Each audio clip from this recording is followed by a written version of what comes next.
Le lavage mortuaire est un devoir important en islam et il est essentiel de le réaliser dans le respect des règles et des recommandations. Cette série de courtes vidéos a été conçue pour vous permettre d'apprendre de manière claire et accessible. La première étape est de bien préparer le matériel, ce qui permettra de réaliser la toilette du défunt avec fluidité et dans le respect. Tout d'abord, l'hygiène est primordiale. Pour assurer une protection adéquate, nous utilisons des gants à usage unique, des manchettes et des surchaussures et un tablier pour protéger nos vêtements. Il est recommandé et non obligatoire de brûler de l'encens qui émet une bonne odeur du début jusqu'à la fin du lavage. Ensuite, nous préparons le matériel de base, un seau et des brocs qui serviront aux différents lavages, une paire de ciseaux pour découper les vêtements du défunt si nécessaire et un grand tissu pour couvrir son corps et préserver sa pudeur tout au long du lavage. Le dissolvant ou de l'acétone sont à prévoir si la défunte porte du vernis à ongles, ainsi qu'un anti-adhésif pour le retrait des pansements sans agresser la peau si besoin. Il est aussi important de penser au petit matériel de soins pour nettoyer délicatement sous les ongles ou encore de petits accessoires pour retirer d'éventuelles impuretés. Pour le nettoyage des parties intimes, il est conseillé d'utiliser des gants de toilette à usage unique ou des fleurs de douche que l'on peut savonner puis rincer à l'eau, et ce, afin d'assurer un soin respectueux et conforme aux normes d'hygiène. Pour les différents lavages, nous avons besoin de poudre de camphre et de jujubier, comme recommandé dans la tradition prophétique.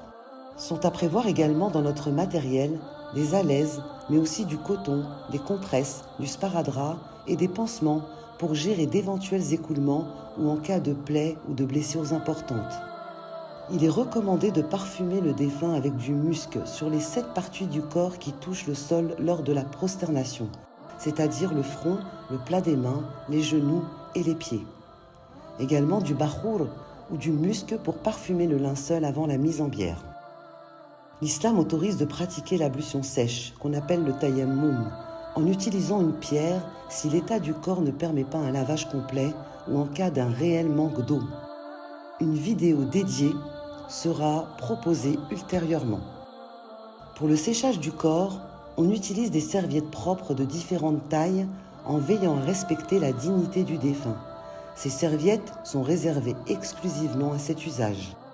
Et enfin, des tissus adaptés pour le linceul afin d'envelopper le corps comme cela est prescrit en islam. Sachez qu'il y a plusieurs manières de mettre le linceul. La vidéo consacrée à ce sujet sera postée ultérieurement. Il est important de noter que le matériel utilisé peut varier d'une personne à l'autre, en fonction de ses habitudes et de son expérience, mais aussi pour des besoins spécifiques au défunt. Cette courte vidéo est un aperçu du matériel nécessaire pour effectuer le lavage mortuaire dans de bonnes conditions. Dans la prochaine vidéo, nous verrons la préparation du corps avant le lavage. Pour ne rien manquer des prochaines vidéos et en apprendre davantage sur le lavage mortuaire, n'hésitez pas à vous abonner. Vous pouvez aussi nous retrouver sur Instagram, visiter notre site internet ou nous contacter par email. À très bientôt, Inch'Allah.